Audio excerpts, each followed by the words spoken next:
Tetapi Maulana Khalil Ahmad Sa'aradburi ni, dia orang alim besar. Dia kata qultu nisbatul waham ila ibni Abi Saminah ba'id. Dia kata tak pernah sabar nak kata Ibnu Abi Saminah tu waham, keliru, kata dia. Mana dia tidak setuju dengan Imam Abu Daud. Sebab apa? Kita sudah jumpa dah dulu, kata dia ni thiqah. Selain daripada tu, kalau kita tak secara ke dia, tengok lagi dalam riwayat yang lain. Adakah orang lain ada meriwayatkan? Abu Daud kata, saya tidak pernah mendengar hadis ini daripada orang lain kecuali daripada dia, Muhammad bin Ismail bin Abi Saminah tadi. Itu Abu Daud kata. Tidak semestinya Abu Daud dia tahu belaka semua sanad. Walaupun dia imam pun. Sebab tu dia kata Tahawi ada mengemukakan hadis ini. Dia kata haddatsana Ibnu Abi Dawud qala haddatsana al-Muqaddami qala haddatsana Mu'adz bin Hisham qala haddatsana Abi an Yahya an Ikrimah. Dan seterusnya ada sebut ni semua ni seperti yang disebutkan oleh Muhammad bin Ismail sani. Dalam sanad ni tak ada Muhammad bin Ismail Al-Basri. Kalau kita nak kata wahai Muhammad bin Ismail, bukan dia seorang ni beriwayat, orang lain ada lagi beriwayat. Jadi kesimpulannya apa? Kesimpulannya, kalau kita mengikut jumhur ulama, tidak jadi masalah. Mereka kata memutuskan sembahyang bukan bermakna membatalkan sembahyang. Maknanya apabila benda-benda ni lalu depan kita, mengganggu kita, menghilangkan khusyuk kita. Misalnya babi mari, makanya sedok kita mari, kan jadi hilang khusyuk. Orang Yahudi Majusi ke apa pun begitu juga, makanya marinya jak tikai kita ke, boleh jadi macam-macam timbul fikiran kita, sebab dia adalah musuh. Kalau begitu, hadis ini luah makna dia. Bukan sekadar kalau hak biasa tu perempuan, himar dan anjing saja. Adakah maksudnya hak tu saja, hak lain tak ada? Hak lain tak ada. Hadis ini menunjukkan kepada kita segala perkara yang menyebabkan hilang khusyuk kita, tak kira, kita kena jaga diri, kena jaga. Itu makna pengajaran ada. Tapi bukan bermakna membatalkan sembahyang, tak. Menghilangkan khusyuk, itu maksud memutuskan. Sebab dalam hadis ada disebutkan, bila seseorang hamba tu bersembahyang, maka terjalinlah wuslah di antara dia dengan Allah Subhanahu wa taala. Terjalinlah perhubungan di antara dia dengan Allah Subhanahu wa taala. Jalinan perhubungan dengan Allah Subhanahu wa taala ni, dia boleh jadi putus. Sebab apabila sembahyang ni kan, dia suruh khusyuk, dia suruh gini-gini, maknanya kita betul-betul tumpu kepada Allah Subhanahu wa taala. Tiba-tiba mari hak ni dia memutuskan yang disebutkan wuslah tadi, perhubungan tadi, jalinan tadi. Sebab itulah dia sebut semua dalam bab ni memutuskan. Sebab apa? Dalam riwayat lain ada sebut jalinan, perhubungan. Hubung-hubung ni biasanya tali. Putus tu, waktu hilang khusyuk, bukan makna batal sembahyang. Walau bagaimanapun, mengikut setengah-setengah ulama, hadis ini dhaif sebab bercanggah dengan riwayat orang-orang lain. Hal ini tidak kuat dia kira. Tetapi adakah mereka menghadkan setakat 3 tu? Tidak juga. Tidak juga. Dan hadis ni hak sebut Yahudi, Majusi, apa semua, adakah setakat ni saja? Tidak juga. Sebab tu kita kata tadi, yang moleknya kita pakai belaka. Maksud hadis itu, mafhum dianya tidak terbatas kepada apa yang disebut tu saja, tetapi apa-apalah, apa-apa. Misalnya kalau lalu anjing, apa ni, kalau lalu ular ke misalnya, tak terkejut kita? Kejutkanlah. Hak tak ada sebut sini, rimah misalnya lalu, tak kejut? Kejut. Bila kejut tu jadi putuslah khusyuk tadi. Tidak semestinya terikat dengan apa yang disebut ni.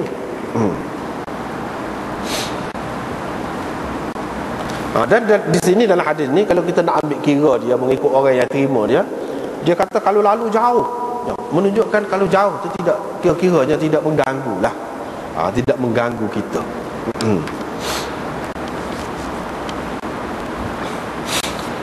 Begitulah.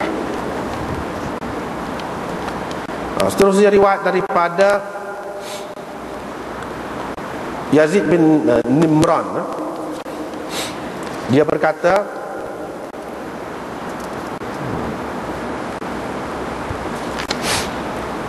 aku pernah tengok seorang di Tabuk tepok.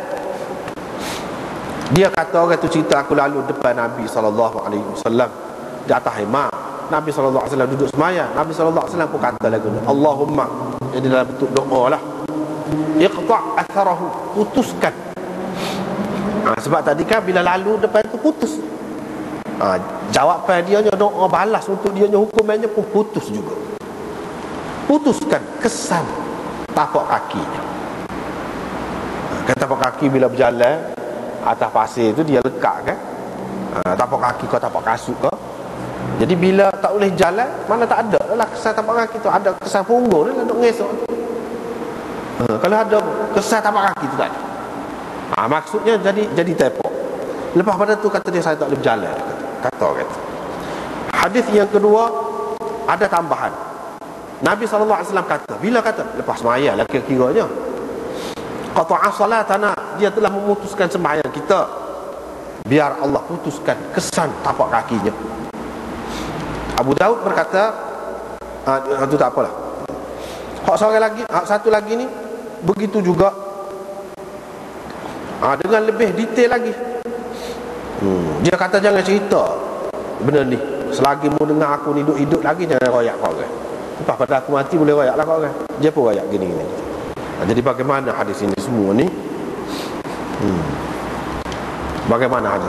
Kalau kita tengok kepada sifat Nabi SAW, perangai dia, peribadi dia, tidak mudah dia nak doa-doa kau orang ni, nak jadi orang dia jadi tak boleh, tak mudah. Dia seorang yang sabar.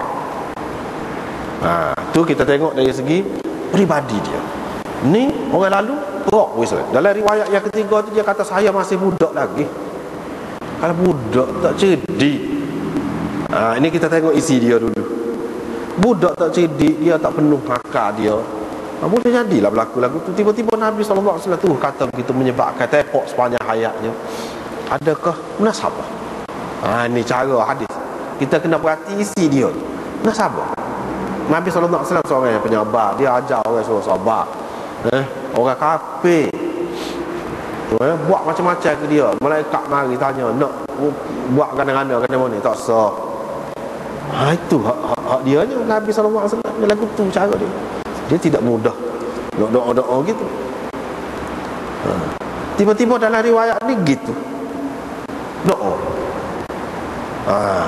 Dari segi isi dia tak boleh terima, dari segi dirayah dia tak boleh terima. Hadis ini dhaif dari segi dirayah dia, sebab bercanggah dengan kebiasaan, dengan peribadi Nabi SAW. Dan kalau kita terima, dia nampak macam lemah dia, tidak sesuai. Macam satu keaiban jugalah. Macam satu keaiban seorang yang begitu pemaaf, tiba-tiba kita tengok dia begitu mudah nak doa apa orang. Biar orang itu jadi sesuatu yang tidak baiklah berlaku kepada dia.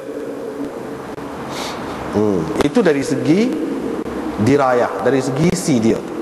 Dari segi sanad dia, kalau kita perhati sini, dalam ni kita tengok dalam muka surat 378 ni bawah.